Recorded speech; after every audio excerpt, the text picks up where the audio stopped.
Welcome back to my Psych 101 breakdown. We are going to be looking at 2 units today. We're going to be looking at developmental psychology and psychopathology or abnormal psychology to wrap up my basic and very quick breakdown of Psych 101. Again, I do ask that you like, comment, share, and subscribe. If you like this video, you will definitely see more content like this one. And make sure that you comment your questions below because I will be going through the content very, very quickly. I don't want you to miss any information. All right, so let's get right into it.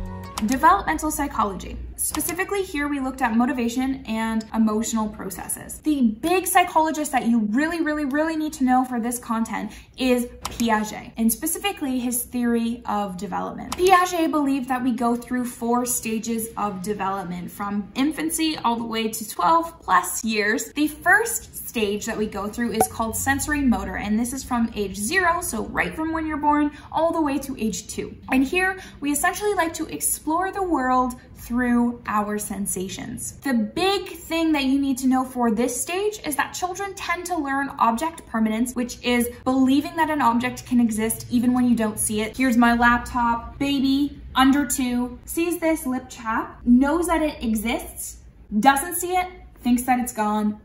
It's here again, and thinks that it just randomly appeared out of nowhere. And how this is often used is through peekaboo. So children honestly believe when you cover your face, you are gone. Second stage is we have pre-operational, which is from age 2 to age 7. And this is where imagination is so strong within children, and they like to do something called pretend play. You know, pretending a banana is a telephone, something like that. And within this stage, something called conservation is developed. So if you show a child before they had mastered conservation 2 equal glasses of water in the same cup, you now take one of those glasses of water and pour it into a tall glass. Obviously, the water level is going to rise. So if you ask that child who hasn't mastered conservation, which glass has more water, even though they had just seen that they have equal amount of water, they will say the one in the tall glass is more. And that is because they haven't mastered conservation. They don't understand that just because you pour it into another glass makes it taller, but doesn't mean there's more water. The third stage is the operational stage, which is from age 7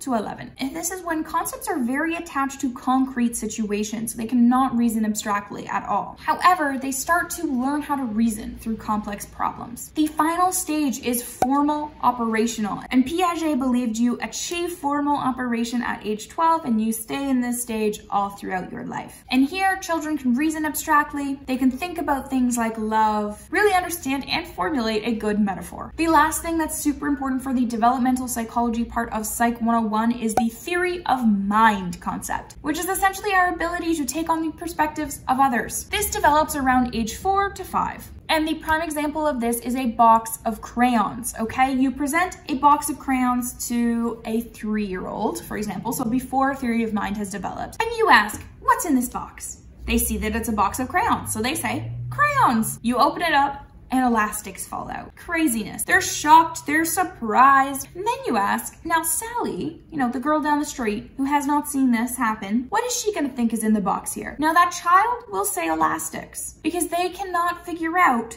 that that child doesn't know what they know. You do the same experiment to a child who is 6, they will say, Sally will think there's crayons in it because obviously it's a box of crayons. She will not know that it's filled with elastics. The final unit is psychopathology or abnormal psych, which I know is a lot of people's favorite topic. Essentially, we're looking at psychological disorders and various therapy orientations. Psychological disorders are defined as something that is deviant from the norms of that individual or society, causes distress for that individual or to others, and is dysfunctioning to that individual. Now, there are 4 different types of disorders that were covered in Psych 101, the first being mood disorders, or things like major depressive disorder, bipolar disorder, mania, and hypomania. Anxiety disorders are the second category, which include obviously anxiety disorder, but also obsessive compulsive disorder, eating and feeding disorders. The third type is known as psychotic disorders, which an example is schizophrenia. Finally, we have personality disorders. Here you should know concepts of borderline personality disorder, narcissistic personality disorder, and dependent personality disorder. Now, the three therapy orientations that you should have a good handle on are cognitive behavioral therapy, which is essentially that you change your behaviors to change your thinking,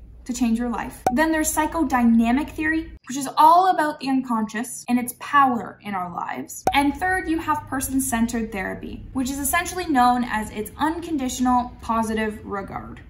All right, so if I didn't cover anything that you have questions on, make sure you put it in the comments below. I am super excited to go through those, and I'm gonna try my very, very best to answer them concisely, but with all the information that you need for your final. Good luck.